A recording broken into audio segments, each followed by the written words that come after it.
इनमें कुछ अद्भुत बात मिली। रावण कैले अत्याचार, दुख से व्याकुल भय नर नार। देवता ऋषि महर्षि कैले जग एकबार।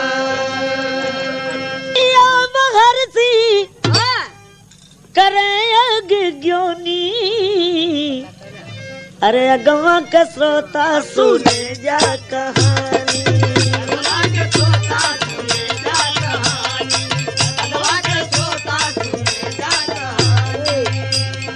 सुने जा कहानी, सुने जा कहानी, सुने जा कहानी, सुने जा कहानी, सुने जा कहानी, सुने जा कहानी। अगवा का श्रोता सुने जा कहानी। ए भैया लर ला ला रे लल्ला। सुनो भाई यज्ञ का रावण खबर जो पाया है, भंग करने के लिए दिल में क्रोध बढ़ाया है। भिखारी रूप धर अयोध्या नगरी आया, छल बल बहुत किया लागी ना उसकी माया। महाबली रावण यज्ञ भंग करने के लिए चल पड़ा कि रघुराजा जी जो यज्ञ कर रहे हैं इसे अगर भंग कर दूंगा तो मेरा नाश नहीं होगा। जब सब उपाय कर दिया कोई उपाय न लगल तो कैलेश का कहीं से आए शेर गाय के ऊपर झपटा। करुण पुकार सुन के रघु जी का दिल खटका।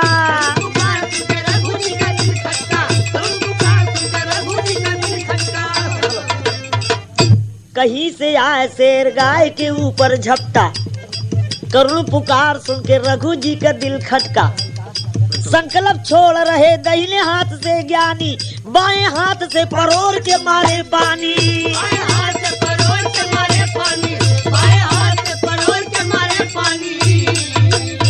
अरे मर गया शेर बच गाय की जिंदगानी। अरे अगवा का बबुआ सुने जा कहानी, अगवा का सोता सुने जा कहानी।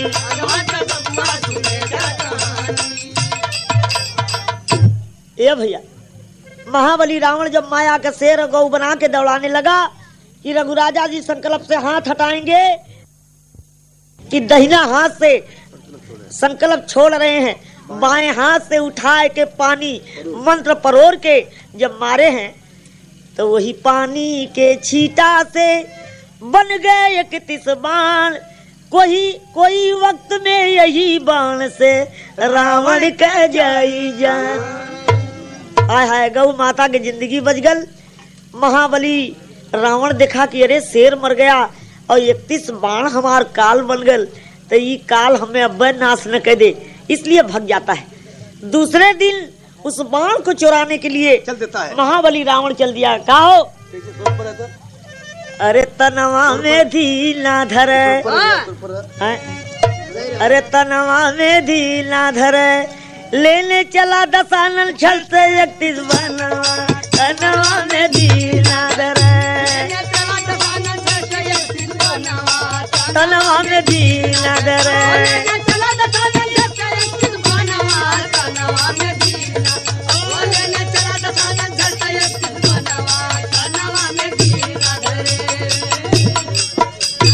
चला दशानन छल से 31 बनवा, तनवा में धीर ना धर।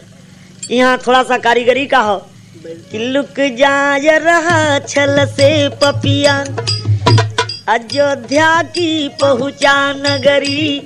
लखन लगा रघुराजा के, नहीं रहे सुनी बखरी। लगवा जाए रघु के पत्नी से, कहन लगा बतिया सुघरी। ले घट जात मात ब्राह्मण की, कहू बात तो हसे सचरी, कहू बात तो हसे सचरी।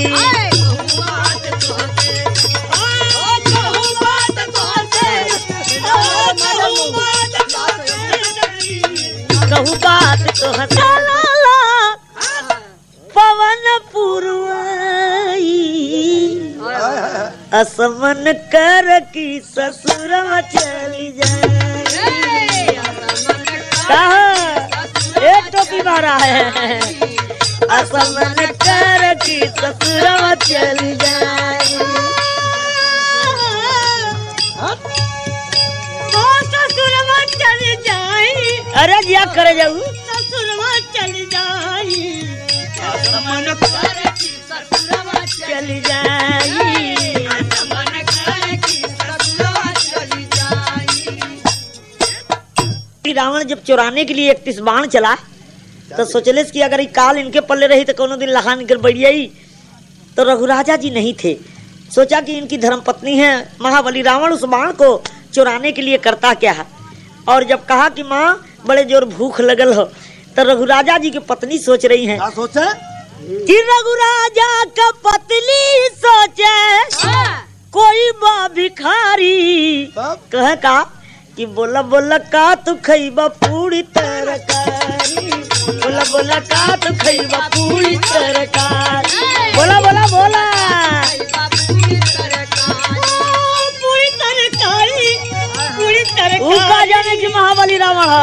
पूरी तरकारी, पूरी तरकारी, बोला बोला का तू खइबा पूरी तरकारी।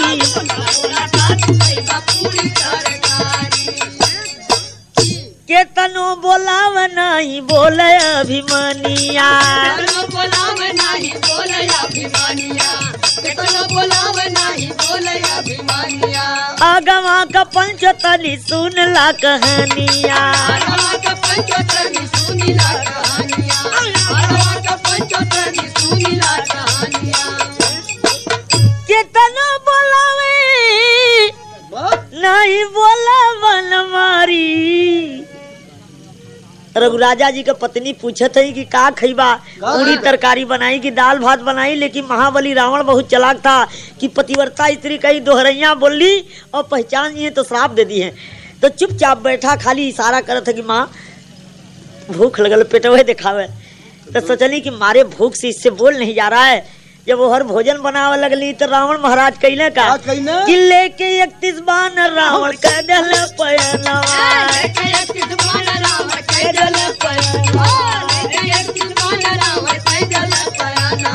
तबले रघुराजा ये हर आ गईले भवनवा।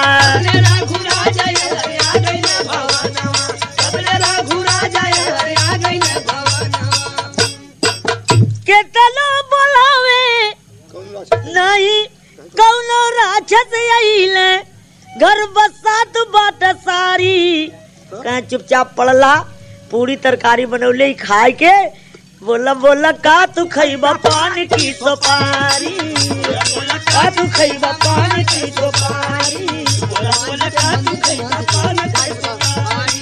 हाय हाय हनुमान जी के मंदिर के महंत है निराला, 5 रुपया दे के काम कैले उजाला।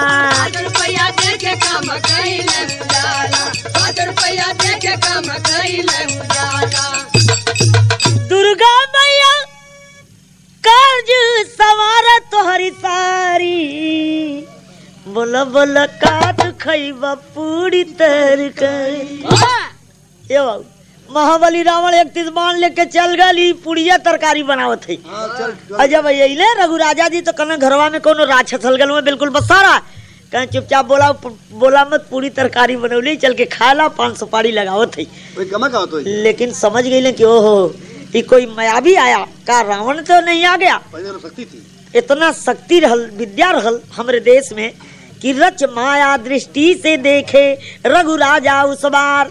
रे छलिया छल से रावण ले गए 31 बाण हमार, तनवा में धी ना धरे छल सब देख दुष्ट के क्रोधित भइल मनवा, तनवा में धी ना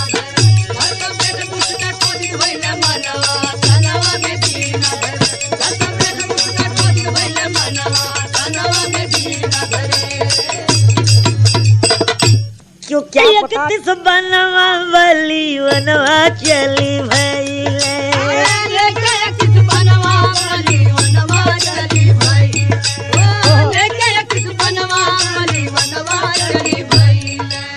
घरवा में 31 खम्मा देल सब बनवा। अरे देखी कैसे जनवा हो गईली है। और रावण वीर सोचे मनवा में मुस्कुराए, अगवा का बाबू तनी यार रघु राजा का मंत्र छूट गईले, क्रोधित मारे है मंत्र बाबू पनिया चलाए, मारे है मंत्र बाबू पनिया चलाए, मारे है मंत्र बाबू पनिया चलाए, मारे है मंत्र बाबू पनिया चलाए, मारे है मंत्र बाबू पनिया चलाए, मारे है मंत्र बाबू पनिया चलाए। यार परोर के मंत्र फिर मार दिए रघुराजा जी की। रावण तू जहाँ भी रहेगा बचेगा नहीं।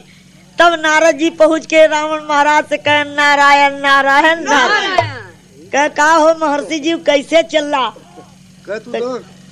कहे यहाँ पूरी तरकारी खाए के सुत्ते आल हुआ। वो हर रघुराजा जी का मंत्र छूट गया, जिंदगी तो हर बची ने। जल्दी उठ के बैठ जा।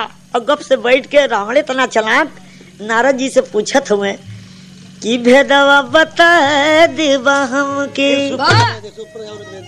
अरे भेदवा बताए तर्ज हुए हो कि भेदवा बता देवा हमके। रावण कह मूली से सिहाई गो, भेदवा बता देवा हमके। हाय हो भेदवा बता देवा हमके। भेदवा बताओ, भेदवा बता देवा, भेदवा बता देवा हमके। रावण कह मूली से सिहाओ, भेदवा बता देवा हमके। रावण कह मूली से सिहाओ, भेदवा बता देवा हमके।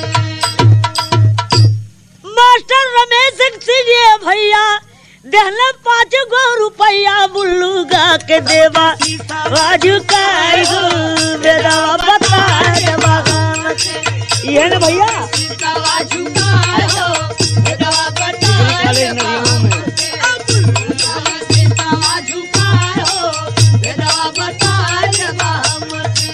हाँ, आप डिग्री कॉलेज में मास्टर हमारे तरफ से बार बार नमस्कार हो नरियाओं के।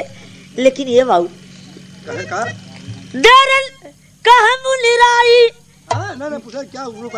कहे उपाय करा कैसे हमारी जिंदगी बची। नारद कहे समझाई सुना बचने का उपाय की भेदवा बता देवा हमके। बचने का करा कोई उपाय गो, भेदवा बता देवा हमके। बचने का करा कोई उपाय हो, बचने के करा कोई उपाय हो, भेदवा बता देवा हमके। बचने का करा कोई उपाय हो, भेदवा बता देवा हमके। बचने का करा कोई उपाय हो,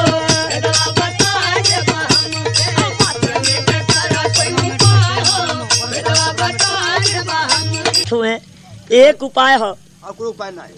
कह कम कर देला कहा कह मुनिराई कम हो गल की कह मुनिराई जतनी लंका का लुगाई का करा सबके देवा नंगी कराई भेदवा बता देवा हमके। सही रख भाई देर आदि जान कर रहा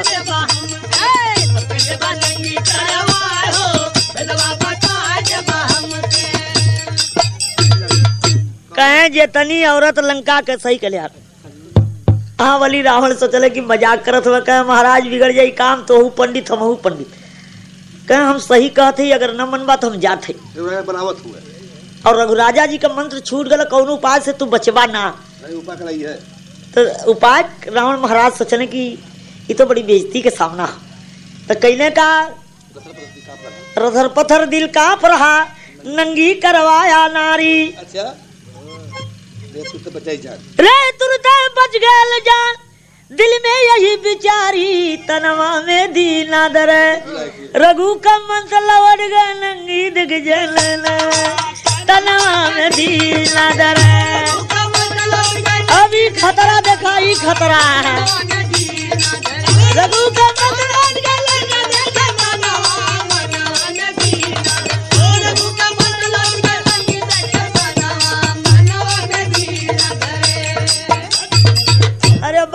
बाप जब लंका के आरी आरी घूमे लगल मंत्र तो घबरा गल, सोचले कुल फाटका है काहे कोर से, चलो जा तो नहीं हो। जौने और जा तौने और घबरा के घूम गया।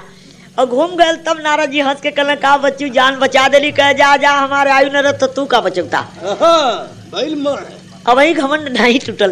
अब टूटल देवर रावण जब की माता जानकी को हरा तत्काल, राम रावण से जब की भारी भयो बवाल। ना देर किए हरि मारे बाण, खंखार किए हैं सुखदानी।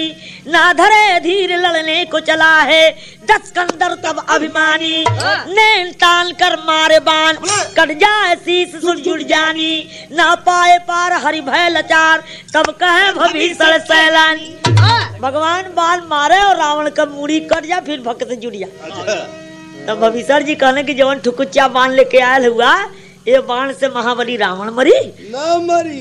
तब भविष्य जी गुस्साए के, भगवान गुस्साए के कहने की भविष्य जी तई तो ही बतावा कैसे मरी। तब वही वक्त बतौले कि ना हरि दे करा।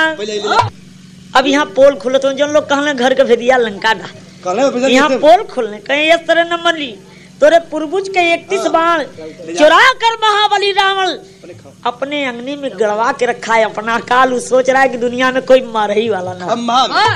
तल्ला हरि देर करा तू मान मोर कहनवा हो मकनवा, 31 बनवा हो गइल ना। चपल है रानी मोर कहनवा हो मकनवा, 31 बनवा हो गइल ना।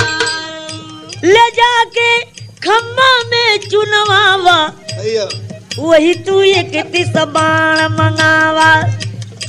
ना हरि तन को देर लगावा, तब धनुषा पे बाण चढ़ावा। चल भजामुवंत के हनुमत जी गुहुनवा हो मकनवा, 31 बनवा हो गइल। चल भजामुवंत के हनुमत जी गुहुनवा हो मकनवा, 31 बनवा हो गइल। चल भजामुवंत के हनुमत जी गुहुनवा हो मकनवा, 31 बनवा हो गइल। भैया ना एकदम पारी के जाई भाई 31 बाणा ने लंका में। तो जामवंत जी हंस के कहले कि एकदम बुढ़ौती में एक चुट्टी हम ही अजमाई। हमारे मर कर जाएंगे। हनुमान जी कहे बुढ़ौती समारा नहीं कोनो रगड़ दिए भूसी छुट जाई। तब जामवंत जी बिगड़ गई ना कि तोहू तो लंका फूक के आयल हुआ, तोहू के रगड़ दिए तो करना छुड़ जाई तोहरो। तब हनुमान जी कहले कि नहीं एकदम पारी दोनों जने का काम हो, तू बना मदारी हम बनी नचनिया, दोनों जने कचाकच काम बना ले जाई। तो देखा ही दोनों जने का लीला बजावे जामवंत डमरू, जागे लंका का पहरुआ। हनुमत छोटा बने बनरुआ, नाच कपी तब बजे घुघरुआ। सखिया देख लो भाई मंदो दर्जमोनवा हो मकनवा, 31 बनवा हो गइल।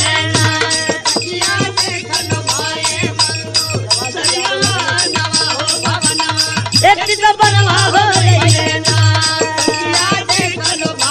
मंदो दर्जमोनवा हो, ऐसा डमरू बजौले, ऐसा हनुमान जी नचले कि सब लंका के औरत मोहित हो गई। अच्छा। जाके मदोदरी से कहली कि एक बानर आयल है ऐसा नाचत हो, कहतू तो तनिया बुड़का अंगने में नचवा दी। मदोदरी कह अरे बाप रे बाप, बानर का नाम मत लिया, एक बानर आयल तो लंका फूक के चल गए। तनिया बुड़का बानर बा, एक विश्वास नहीं हो। तो कुल जितनी सखी रनी कनी कि एक इतना भारी वीर का औरत इतना बुजदिल डेरात हो, तनी बुड़का हो अगर तनको चाल चुल थे के मुआई डोल जाई थे। तब मदोदरी आर्डर दिले, अंगने में दोनों जने नाचे पहुंचल। तब बजावे नाचा कपी मगन में हंस के मधुदर, हंस नाच में फंस के। ऐसा नाच नाच देने की मदोदरी चिंता में रहल, लेकिन ओकरे भी हंसी आ गई।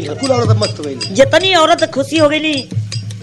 नाच कपी मगल में हंस के मधुदर, हंस नाच में फंस के। धक्का खम्मा में दे कस के, 31 खम्मा गिरा द हंस के। अभी ना जाना थे कि खम्मा में रावण 31 बाण छिपौले हो। जब खम्मा के तोड़े हैं हनुमान जी तो पट्टे से बाण निकाल ले और शुरू के बाण रख ले कांखी में तो कुल के अरे है बनरा के देखा खमवा तोड़त हो और 31 बाण निकाल ले हनुमान जी और निकाल के जब चले लगल हैं तो ये ना जाना थे कि महाबली रावण का काल ले जात हो।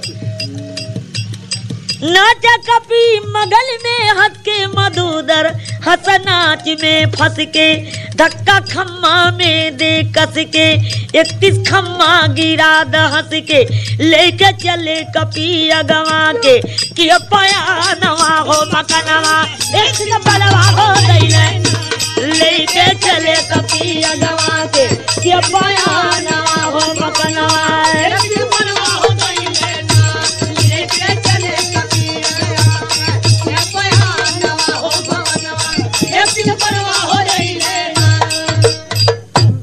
अब वही डमरू जामवंत जी का बचता है तब हनुमान जी कहले कि चलबा कमुआ हो गल कि तो डमरुआ बजी।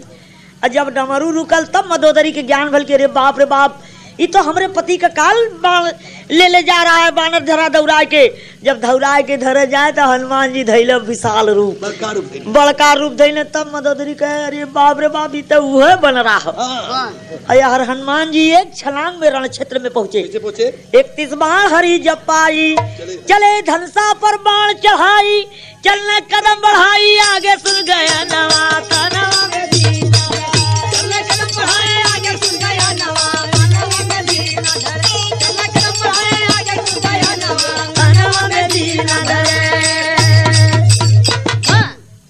भैया राजेंद्र विश्वकर्मा जी प्रिंस रेडियो के भाई 5-10 रुपया दे के कहे बुल्लू दे बगाई की तनवा में दीन तना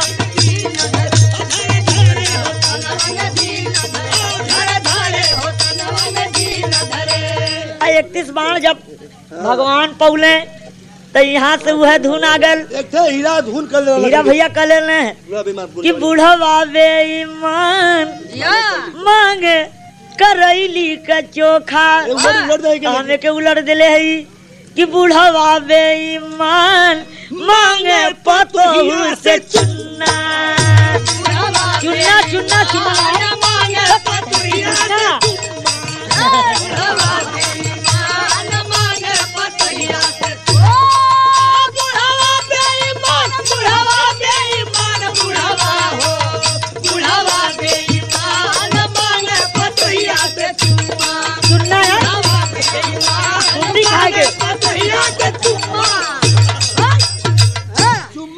कैसे ढेर थोड़ बनावे कवि ढेर बनावे कबीरा हम कहती चुन्ना तो कसवा नहीं चुम्मा सुरती मांगे के चुन्ना नहीं चुम्मा मांगत देखा जितना बुढ़वा हूँ कुल बदमाश हो गल तो ये आप लोग के मौज बढ़ाए बाके बली रघुवर जी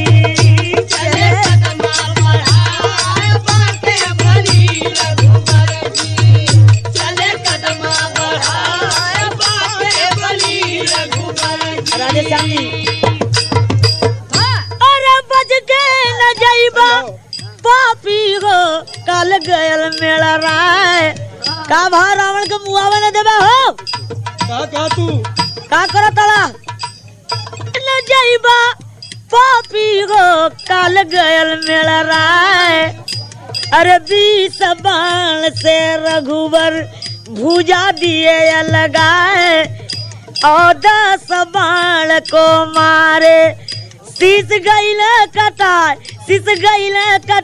गावा हो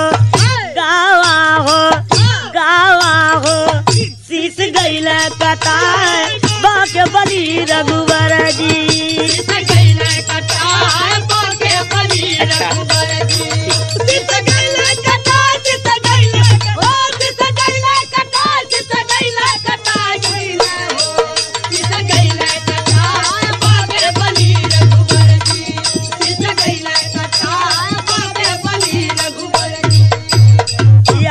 अंगद यादव नरचहा के निवासी भैया ये 5 रुपया पुरस्कार देना भैया के बार बार नमस्कार है सारी की जरा भुजा काटे 10 बाण से 10 शीश काटे तब वो महाबली का प्राण यही तरह रहल।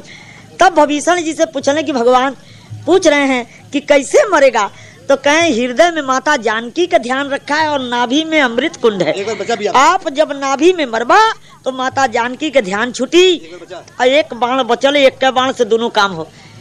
तक काटे शीश रघुबर जी हो बच गए कमान, नाभि में कस के मारे गिरा अमृत महान। अरे पातू अमर भय कहानी लिखे चंदा बनाए, लिखे चंदा बनाए, लई रे लई लई लई रे चंदा बना लिखा चंदा बना बाके बनी रघुबर की। लिखा चंदा बना लिखा चंदा बना बाके बनी रघुबर की। हाँ, एक बाण से दुई काम भल। जब यहाँ मरल तो अमृत कुंड गिरल, माता जानकी के ध्यान छोड़ दिया। तो सिरफुराम यहाँ भाव हो, और करी सिरफुराम का नाम लिया था एक बार लंकेश, शायर पत्तू अछे बर के कविता हो गई पेश कि तनवा में दीना दरे लिखे बुल ग्वाल पर चल के दे चरणवा, तनवा में दीना दरे लिखा बुलबुल पचर का धाई तेरा नवा, तनवा में दीना दरे। ओ लिखा बुलबुल पचर का धाई तेरा नवा, तनवा में दीना दरे। गवरिया